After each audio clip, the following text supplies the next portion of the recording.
Hey, what's up, everybody? Welcome back to my channel. My name is Paul, back with some more geography now at Cape Verde. We're doing Cape Verde. You guys are on the hot seat. Let's see what's going on with your country, because don't really know anything about it. So this is gonna be awesome. We're gonna find out a bunch of new things and learn some new stuff and all that exciting stuff that goes with the unknown. All right, let's get to it. Dun, dun, dun, Cape Verde, and before I do, please hit that like and subscribe button right down below. That would help me out a lot. Thank you very much. And let's do it. Bam, bam, bam. Full screen. Let's go. Let's go.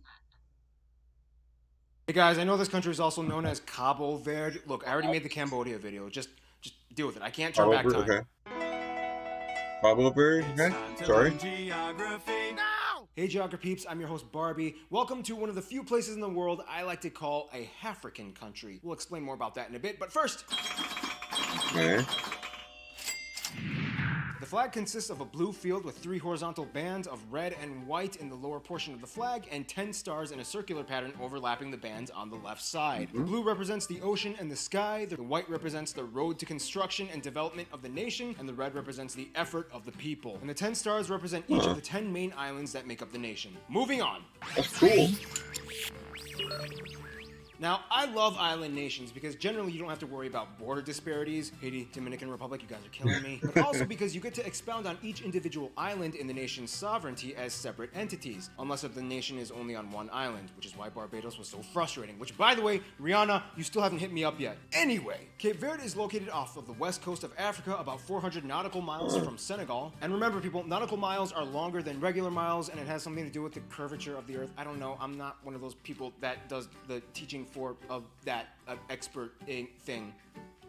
Cape Verde is in the southernmost part of the Macaronesia ecoregion in the archipelagos all along the coast of Africa, including the Canary, Madeira, and Azores Islands. Cape Verde is the only fully sovereign state in these islands, and the rest are owned by either Spain or Portugal. The country is made up of a cluster of 10 main islands shaped into a sideways V, or a horseshoe. Furthermore, the islands are regionally split up into 2 separate groups. The upper Barlavento Islands, Santo Antão, São Vicente, Santa Luzia, São Nicolau, Sal, and Boa Vista, as well as the lower Sotavento Islands, Mayo, Santiago, Fogo, and Brava. The islands are split up into 22 municipalities. Only 4 islands have multiple municipalities. And home to about 1/5 of the entire country's population, the capital Praia is located on the lower and largest island, Santiago. Santiago in itself has about 40% of the population of the entire country, and the next most populous one is São Vicente. The least populated one being Santa Luzia, which has no permanent population and is home to a nature reserve, but is still considered one of the main islands. Also keep in mind, Cape Verde also has many minor islands and islets that they don't really talk about much, like Ilo Branco, Ilo Raso, Ilo Rabo de Junco off of Sal Island, Ilo del Sal Rey, and Ilo de Cima off of Brava. By the way, that shipwreck off of Boa Vista doesn't count. Neither is this strange cluster of converging waves that I thought was an island but found out it wasn't. Yeah guys, I like to scan Google Maps a lot. It's very therapeutic for me. These islands have quite a story behind them, wrapped up in both social and physical features. The latter one we will discuss in... The thing about Cape Verde is that you kind of see this landscape feature pattern shift go from east to west. The eastern islands of Mayo, Sal, and Boa Vista are flat and arid with a desert-like terrain, whereas the western islands are generally rockier, hosting substantially larger portions of vegetation. The reason for this is that even though the islands are off the coast of mainland Africa, Cape Verde is still affected by the Sahelian arid belt, which is part of the Sahel, or that messed up battleground between the Sahara and savannas of Africa that we already discussed like 2 episodes ago. Hi, if you're new to this channel, just pause the video and then open up another tab and look up Benin and Burkina Faso on this channel, and then come back here. Alright? Already did. The thing is, the hot, dry, eroding Harmattan winds meander all the way off the coast and sweep across the easternmost islands of Cape Verde. That's why these 3 islands are dry and desert-like. The western islands, however, although still relatively dry, still have steep hills and mountains that harbor trees and grasses and bushes and plants. This is also where most of the agricultural sector can be found, most notably on the greenest island, Brava. With a lack of water sources, though, arable land only makes about 10% of the country. Soil Yeah, did do those previous countries, but I always wonder, like, when you live in a country that has multiple islands, do you guys just go by boat and kind of like travel amongst the islands sometimes? I don't know, just for fun or for vacation or something. Like, or do you guys kind of stick to your own island, or have you actually not visited the other islands? or I don't know. I think it'd be interesting to see how often people from one island kind of jump through the other islands. But anyways, Arable land only makes about 10% of the country. Soil is good, but when sparsely timed rainfall does come, it typically comes in the form of violent storms that wash off the topsoil from higher grounds into the sea. The strange thing is, the country doesn't receive cold streams that typically affect the rest of Western Africa, so even though the temperature is generally cooler, the water is still warm. The issue with that, though, is that it kind of makes Cape Verde the perfect factory for creating hurricanes. Now, here's where Cape Verde is kind of like a little rascal. Even though they themselves are almost never really affected by hurricanes, Cape Verde's warm waters and cool air breed some of the most violent and intense western-bound hurricanes that eventually hit the Caribbean and east coast of North America. Hey, Cape Verde, no, put down that moisture ingestion. No, put it down, put it down. Did I do that? I'm not saying Cape Verde wants to create these hurricanes. I'm just saying sometimes they go into a dissociative state while committing international atrocities. Cape Verde only has 3 volcanoes, only one of which is still active on Fogo Island. The highest peak in the country, Pico de Fogo, last erupted in 2014. Now, if you look at Fogo Island, it's pretty creepy because you can tell how big the volcano used to be until the caldera disintegrated into a massive crater with flanks and fissures to the east that dispersed into the sea. Now, despite the lush green areas, they do lack a lot of resources, and the majority of the economy is service-oriented. Now, let's talk about who's doing the service. okay.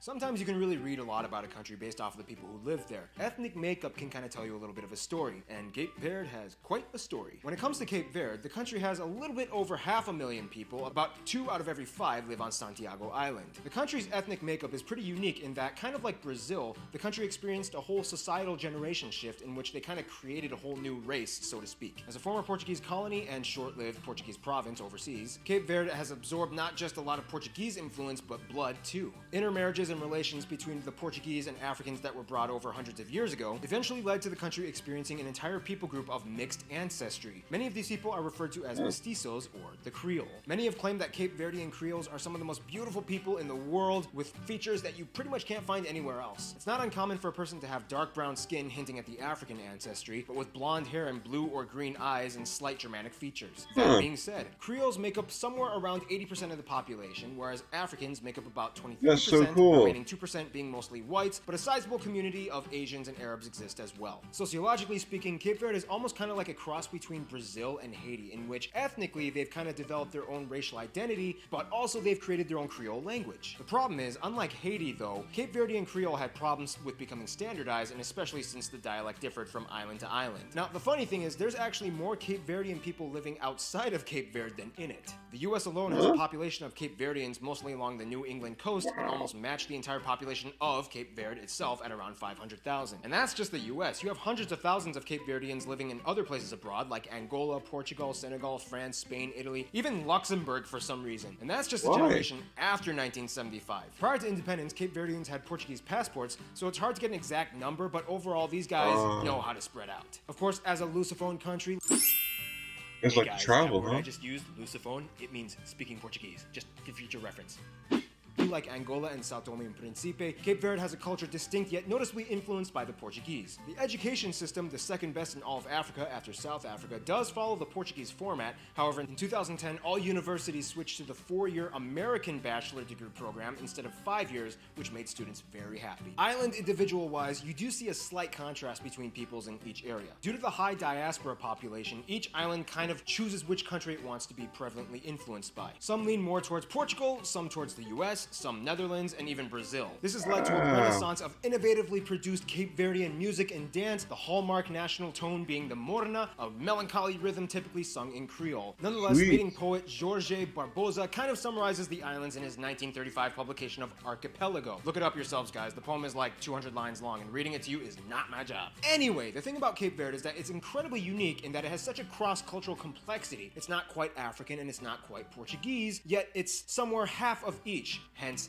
Halfrican. They're proud of it, and they've long thought of themselves of having the best of both worlds between Europe and Africa. Harmony is such a beautiful thing. That's awesome. Especially in the If you have the best of both worlds, Okay, do so it. without even really having to explain much, you can kind of pretty much guess how much Portugal plays into their international engagements. First of all, yes, Portugal is a key player in Cape Verde's inner circle, not just because of their ancestry, but because of their support diplomatically and economically. Even after they gained independence, they still remain close and appreciate each other's company. The US harbors the largest Cape Verdean community outside of Cape Verde and has historically invested in the country's welfare even before independence. Out of the 10 international destinations that their national airline flies to, 2 of them are actually in the US, one in Boston and one in Providence, Rhode Island. Lucifer nations like Brazil and Angola and Sao Tome and Principe get along with Cape Verde as well. Trade and travel between these nations is not uncommon. However, the best friend of Cape Verde would probably be Guinea-Bissau. These 2 countries actually were part of the same country after independence, but then after a coup in Guinea-Bissau in 1981, the 2 countries split but still remain close in ties. They have similar Creole cultures, languages, and backgrounds, and to this day, Cape Verdeans consider Guinea-Bissau their brother country. In conclusion, you have a beautifully mixed people living in a beautifully mixed culture on a sociopathic chain of islands that shoots out hurricanes. Awesome. Stay tuned, the Central African Republic is coming up Oh, next.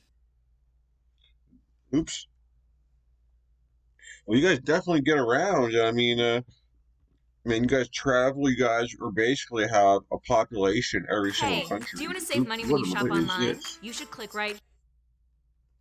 Yeah, population in every single country. So, you guys definitely get around. Make yourself well known, and Homeland seems pretty cool. How like every island seems to be a little different. At least, well, half is different than the others, and I don't know. And then like the race, how it's mixed. You got beautiful people and all that, so that's awesome too. So you guys definitely have like a lot going on, and like just a lot of coolness. But anyways, please hit the like and subscribe, guys. Continue on the journey of every single country in the world for Geography Now. Great channel. And yeah, I'll see you guys in the next country. Thank you for watching. And yes, like and subscribe, please.